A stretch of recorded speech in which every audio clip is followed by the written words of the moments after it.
Good morning, dear all. Welcome back in today's session. Today we are going to start new topic, lesson number 12, Earth, Sun and Moon. In this we will discuss today about solar system, Earth and Sun. So celestial bodies.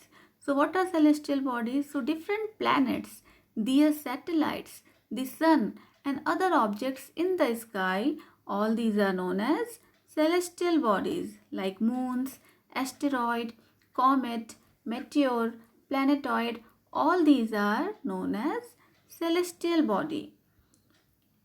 Now solar system. What is solar system? So the sun, 8 planets and their satellites forms the solar system. So 8 planets are Mercury, Venus, Earth, Mars, Jupiter, Saturn, Uranus and Neptune. So all these 8 planets, their satellites and sun forms the solar system. Now the planets in the solar system revolve around the sun in fixed path called orbit. So you can see all these planets are revolving around the sun in a fixed path, and this fixed path is known as orbit. Planets have their own celestial bodies called satellites revolving around them. Now each planet have their own celestial body that revolves around the planets only, and that celestial body is known as satellite. So you can see Earth has also one natural satellite, and that is Moon. Now in addition to the sun and the planets, solar system also consists of comet, asteroids and dwarf planets. So by the name only you can understand dwarf means very small. So those planets which are very small, they are categorized under dwarf planets like Eris, Pluto, Haumea, Makemake and Ceres. So all these are dwarf planets. So Pluto, which was earlier considered a planet, has now been named dwarf planet by the International Astronomical Union IAU in 2006. Before that it was thought that it is a planet only and it was the part of our solar system, but after 2006 it has been declared and kept into the category of dwarf planet. Now all these planets have some features, and what are those features? Like the smallest planet and the planet closest to the sun is Mercury. The hottest and the brightest planet is Venus. Earth is the blue planet that supports life. Mars is the red planet. You can see here it is totally red in color, so that's why it is regarded as a red planet. The largest planet is Jupiter. The planet with ring is Saturn. It is the second largest planet. The planet farthest from the sun is Neptune, and the coldest planet is Uranus. Now we will talk about the Earth. So Earth is the third planet from the sun in solar system. You can see first, second and third. So Earth comes in the third position in our solar system. It is the only planet in the solar system that supports life. So you all know for life what is required? Air and water. So till now we have find that air and water is present only in Earth, and that's why Earth supports life. So it has air, water and soil. The Earth is surrounded by a blanket of air known as atmosphere. So atmosphere protects the Earth from the harmful ultraviolet rays or radiations of the sun. Now we will see the layers of Earth's surface. Now Earth is mainly divided into 3 layers: crust, mantle and core. You can see here the outermost layer is known as crust. Then just below crust is mantle, and in the middle there is core. Now core is further divided into two parts, outer core and inner core.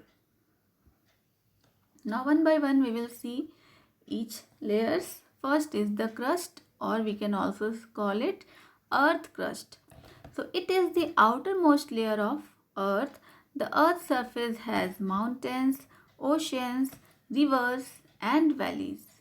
It is around 5 km thick under the ocean floor to about 70 km thick below the continents. It is made up of rocks, soil and contains everything needed for life. Now continents and oceans lies on this layer. So continent, oceans, river, valleys, all these lie on the outer surface of earth, and that is known as crust. Second layer is mantle.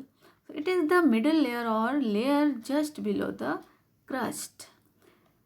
It is about 2900 kilometers thick. So just below crust there is a mantle layer. Its upper part is made up of solid rocks, whereas lower part consists of molten rocks.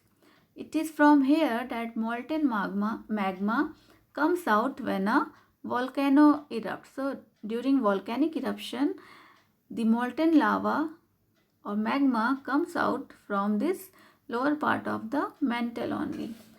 It contains a lots of iron and magnesium. Next layer and last layer is core. Now it is the innermost layer forming the center of the earth. Innermost layer, it is divided into two parts, outer core and inner core. Now outer core is about 2300 kilometers thick and inner core is about 1200 kilometers thick. Now outer core contains iron and nickel in a molten state. Some sulfur is also present in the outer core, whereas inner core contains mostly iron. Now we will see the sun. Now sun is the closest star to the earth. It is a huge ball of burning gases. So it is almost 109 times the size of earth. You can imagine what it would be the size of sun. It is almost 109 times the size of earth. The sun's mass is over 99% of the total mass of solar system. You can imagine, we say that it is the smallest star and it is so big. Now the thin outer layer of the sun is called corona. You can see the thin outer layer of the sun is called corona. The main gases found in sun are hydrogen and helium. So in the sun also you can find it has different layers. So in the core, means in the inner part, in the core hydrogen is continuously converted into helium, and during this a lot of light and heat energy is released. So inside the core hydrogen is continuously converted into helium by some chemical reaction, and because of that large amount of heat and light is produced. This forms the solar energy which we receive on the earth's surface. Okay, because of the heat and light produced during the conversion of helium, solar energy is produced. Now this solar energy is converted, or this solar energy is very basic for the life of earth.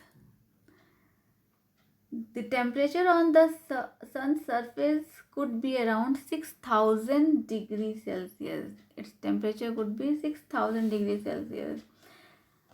And we use this solar energy for different activities for survival of life. Now solar energy is almost inexhaustible for several years to come. This solar energy, that's why it is also known as renewable sources of energy, because it can be renewed again and again. Okay, so this is the end of today's session.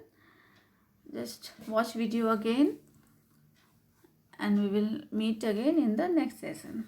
Okay, thank you. Bye.